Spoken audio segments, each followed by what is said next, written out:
Bonjour à tous et bienvenue sur Kyobai, le site de vente aux enchères 100% online.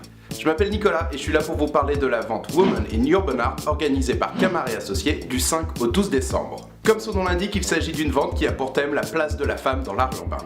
Alors pourquoi ce choix ? Si le street art aujourd'hui se démocratise de plus en plus et est de plus en plus accepté par la société, il n'en demeure pas moins un milieu majoritairement masculin. En effet, aujourd'hui, les noms les plus connus du grand public sont tous des artistes masculins, avec par exemple Shepard Fairey alias Obey, Banksy, Sin, John One ou encore Invader. Alors est-ce que ça veut dire que les femmes ont moins de talent ? Bien sûr que non.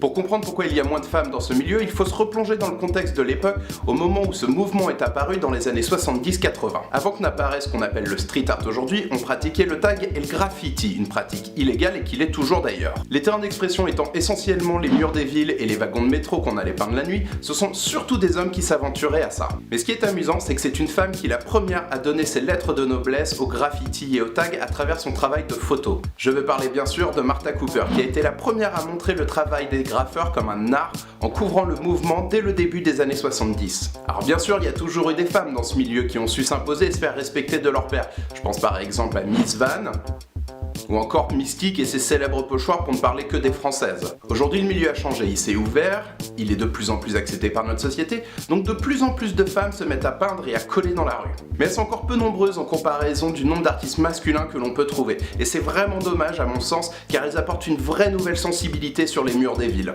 Je pense par exemple à Mademoiselle Maurice et ses installations monumentales d'origami, la graffeuse Vinny et ses femmes, ou encore Face 47 et son travail tout en finesse qui, je l'espère, inspireront d'autres femmes à aller peindre dans la rue. Bref, c'est pour ça que nous avons décidé d'organiser une vente autour de la femme pour aborder ce sujet qui nous est cher. Et justement, l'idée de la vente, c'est de mettre en avant la représentation de la femme dans l'art urbain à travers une sélection restreinte d'artistes qui pour moitié sont des femmes.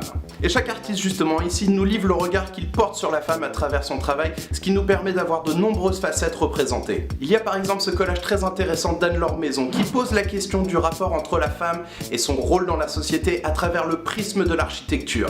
Toujours un peu dans le thème de l'architecture, il y a aussi ce travail de Stool avec ce collage monochrome tout en volume qui est sublime. Il y a aussi des œuvres très intéressantes qui mettent en avant le corps de la femme avec notamment les pochoirs de Zalez ou encore celui de Mattel qui, à travers un jeu de lumière, met en avant toute la beauté féminine. Le corps de la femme est aussi mis en avant à travers d'autres aspects, avec par exemple le travail de Nobad qui est un clin d'œil à Manara, ou bien encore le travail de Clermont avec cette sculpture qui représente comme une radiographie d'un sein. On a aussi des œuvres plus engagées avec par exemple le travail de Tarek qui dénonce la femme objet que nous impose la société commerciale. Mais il y a aussi par exemple le très beau pochoir de Caro la Lune réalisé en reprenant le célèbre discours de Simone Veil à l'Assemblée en faveur de l'IVG. La femme face à ses démons aussi est abordée par exemple par Onis Barr et sa toile Painkiller. Le côté ethnique aussi est représenté avec notamment les toiles de Lucas Soumi ou de Thomas Menardi qui mettent en avant l'héritage culturel dont sont porteurs les femmes. On a aussi un travail hommage à toutes ces artistes féminines qui ont influencé des générations entières avec par exemple le travail de Raph Urban et le portrait de Nina Simone, celui de Dr Bergman avec Janis Joplin, ou encore celui d'Ariane Pascoe et la Calas. Enfin, la femme héroïne forte est mise en avant par exemple par Eugène Barricade et sa Leila de Star Wars, ou bien Catwoman de Vero Cristalli. Mais bien sûr, c'est juste un aperçu ici, il y a plein d'autres œuvres à aller découvrir sur le site, avec des toiles par exemple plus intimistes comme celle de Joan Haidt. Bref, cette vente à travers le regard d'artistes féminines et masculins nous permet de dresser le portrait de la femme moderne et sa place dans notre société. Du coup, je vous invite vraiment à aller sur Kyobai pour voir la vente Women in Urban Art organisée par Camar et Associés jusqu'au 12 décembre. Et si vous voulez en savoir plus sur le street art et l'art urbain, je vous invite aussi à aller checker ma page Facebook Spray the World. En attendant, enchérissez bien et à très vite sur Kyobai.